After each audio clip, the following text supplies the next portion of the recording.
મારા વાલા પ્રિયો, ઈશુના નામમાં હું શુભેચ્છા પાઠવું છું. શું તમે સારા છો? તમે કેમ છો? હિંમતવાન છો ને ડરતા નથી ને? અંદર કોઈ ડર હોય એવું લાગે છે. ભલે તમે તે બતાવશો નહીં, પણ અંદર એક ડર છે જે વિચારે છે કે કેવી રીતે થશે, શું થશે. ડર. તમે કહો છો મેં વિશ્વાસથી પ્રાર્થના કરી, પરંતુ અંદરથી ડર છે અને તે ડર બતાવે છે કે તે કેવી રીતે સમાપ્ત થશે. તે છે ને, તે એક ડર છે. તેથી પ્રભુ કહે છે, મારા દીકરા, મારી દીકરી, ગભરાઈશ નહીં, માત્ર વિશ્વાસ રાખ. તમે માત્ર વિશ્વાસ રાખો. આવું પ્રભુ માર્ક 5મા અધ્યાયની 36 કલમમાં કહે છે. તે કોને કહે છે જાણો છો? સબાસ્થાનના અધિકારી યાઈરસને. તેની એક પુત્રી હતી, 12 વર્ષની પુત્રી, જે મૃત્યુ શૈયામાં હતી. તે એક અધિકારી હતો, એકમાત્ર પુત્રી હતી. તે કેટલા પૈસા ખર્ચ કર્યા હશે. તે દિવસોમાં ઘણા ડોક્ટરો પાસે ગયો હશે. તે હવે બિલકુલ સાજી થઈ શકતી નથી, આવી રીતે ડોક્ટરોએ કહ્યું હશે. તે જીવન માટે લડી રહી હતી. યાઈરસે સાંભળ્યું કે ઈશુ તેને સાજી કરી શકે છે. તેથી તે ઈશુ પાસે દોડીને ગયો અને ઈશુને કહ્યું, મારી નાની દીકરી મૃત્યુ શૈયામાં છે. આવો અને તેના પર તમારો હાથ મૂકો, સાજી થઈ જશે. બસ આટલું તે વિશ્વાસ છે. આવીને તેના પર હાથ મૂકો, પુત્રી સાજી થઈ જશે. તે ખૂબ જ વિશ્વાસ સાથે ઈસુ પાસે આવે છે. તે ઈસુ પાસે આવીને પ્રાર્થના કરે છે. તેણે સીધા ઈસુ સાથે વાત કરે છે. ઈશુએ તેની પ્રાર્થનાનો જવાબ આપ્યો અને કહ્યું કે હું આવીશ. આમ કરીને એનો અર્થ શું છે? હું આવીને તેને સાજી કરીશ, ડરીશ નહીં. હું તારી પુત્રી માટે ચમત્કાર કરીશ. ઈશુએ આવી રીતે જવાબ આપ્યો. તો તેણે ઈશુને પ્રાર્થના કરી. ઈશુએ તેને તરત જવાબ આપ્યો. હવે રસ્તામાં કંઈક બને છે. તે ઈશુને ઉતાવળમાં ઘરે લઈ જઈ રહ્યો હતો. તેઓ ત્યાં પહોંચે તે પહેલાં કંઈક ન થવું જોઈએ. જો પુત્રી જીવતી હોય તો સાજી થઈ શકે. જો તે મરી ગઈ હોય તો કશું કરી શકતા નથી. તેથી તે પહેલાં જવા માંગતો હતો, કારણ કે તે જીવન માટે સંઘર્ષ કરે છે. તેથી ઈશુને ઉતાવળે લઈ ગયો. પરંતુ રસ્તાની અંદર જ થોડું મોડું થઈ જાય છે.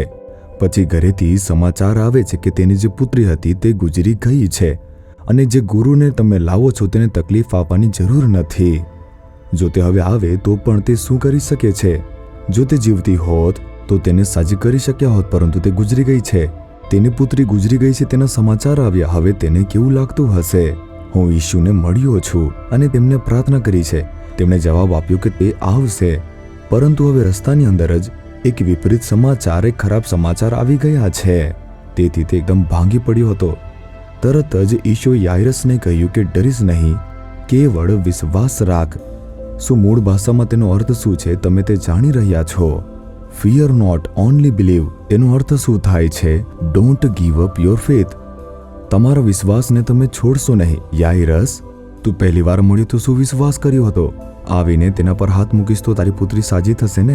તે જ વિશ્વાસને તું છોડીશ નહીં. વચ્ચે કંઈ પણ થયું હોય, તારી પુત્રીનું મૃત્યુ થયું હોય અથવા મૃત્યુના સમાચાર આવ્યા હોય, પરંતુ તુંએ શું વિશ્વાસ રાખ્યો?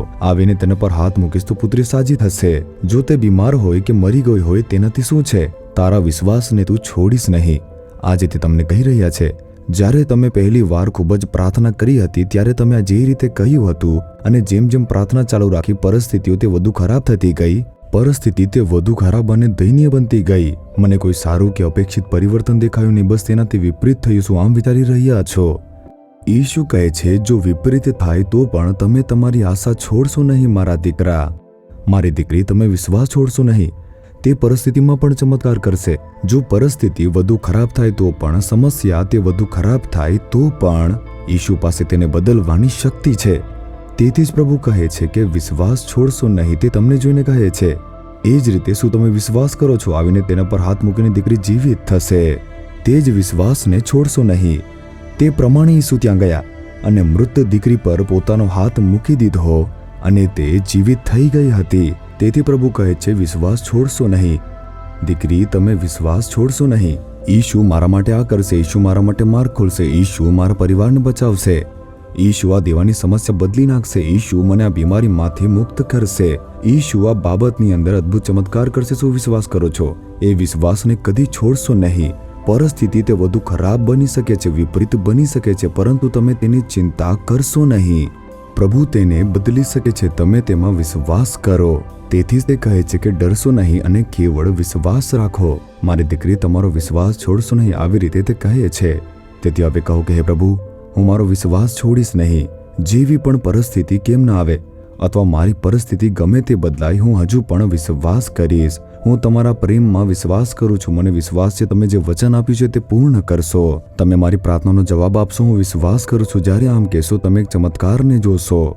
તમારી પરિસ્થિતિમાં પરિવર્તન આવશે. શું તમે કહેશો ઈશુ હું ડરીશ નહીં, વિશ્વાસ કરીશ.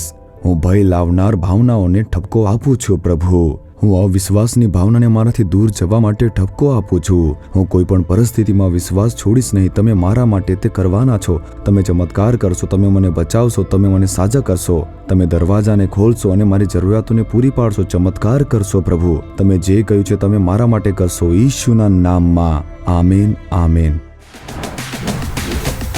જીસસ રીડીમ્સ ગુજરાતી યુટ્યુબ ચેનલને સબસ્ક્રાઇબ કરો. દરેક નવા કાર્યક્રમની માહિતી મેળવવા માટે બેલ આઇકન પર ક્લિક કરો.